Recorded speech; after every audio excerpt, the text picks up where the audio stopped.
We're going to continue our discussion of the 25th Amendment now. It's been brought up this week after reports that White House advisors, unnamed, fear the president is unraveling and criticism of the president is growing, apparently. Let us know what you think by voting in our poll on WUSA9.com/vote or through our WUSA 9 app. We're going to go off script tonight. Let's bring in our guest to introduce him to you. Tim Young here on your left, the Washington Examiner, and David Super to his right, Georgetown law professor. So, Tim, I want to start with you. You know, I always thought that people may criticize us for even bringing this up. Oh, it's just another hit job by the liberal media on the president by bringing up the 25th Amendment. You know, we now have this group of medical professionals that is taking it seriously and trying to diagnose the president, despite the fact that they haven't met him.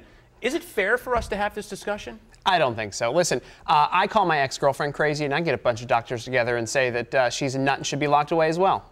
I mean, it's you take a look at this. They're probably all left-leaning doctors that have decided, you know, hey, we're still sad that Hillary lost, and we got to get this guy out. We don't have anything substantive to impeach him with, so let's try this method. Mm-hmm. Well, David Super, let's talk about why the 25th Amendment was brought into being in the first place. It was brought into being because after President Kennedy's assassination, Lyndon Johnson served the rest of his term without a vice president. The next in line to the Oval Office was Speaker McCormick of the House, who was quite old and many people thought was not up to the job. So the idea is to have a more orderly succession so we don't have accidents. Something pretty major would have to happen, correct? To have the 25th invoked. I mean, you told me before, it's harder than impeachment. Oh, it's much harder than impeachment. Impeachment, you need a majority of the House and 2/3 of the Senate. For this, you need 2/3 of the House, 2/3 of the Senate, the majority of the cabinet, and the vice president. Without Mike Pence, this goes nowhere. Right. What would have to happen in order for the vice president and a majority of the cabinet to flip on President Trump? I'm not sure. Maybe if he bashed them all on Twitter one day, that might help out. But for the most part, he put them all there, so they would never turn on him. This is something that would probably come into effect, you know, maybe in the 1800s, early 1900s, if that was, you know, something that they could do then.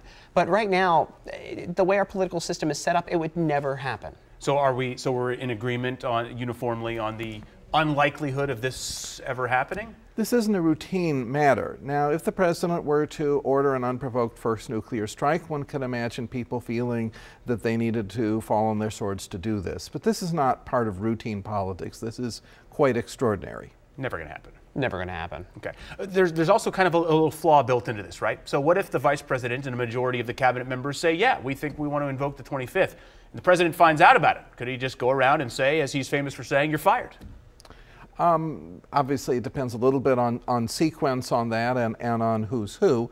He can't fire the vice president, and it's unclear how the timing would work out on the other thing. Right, and obviously another quirk is you would need 2/3 of the House and Senate to agree, and these days they can't get anything done over there. Nobody can agree. Not even the parties can get together to agree on things anymore, so that's not going to happen. That's right. Well, Tim Young, David Super from Georgetown Law, and of course you're from the Washington Examiner. No Things Considered is the video up there on the Washington Examiner. Appreciate your time, guys. Thanks for coming in on this Friday. All right, let's have a look at our poll results now. We asked you, is it time to talk about the 25th Amendment? We had more than 330 of you who voted, and taking a look at the results of our poll, 86% of you believe yes, it is the time to think about it, while 14% of you say no.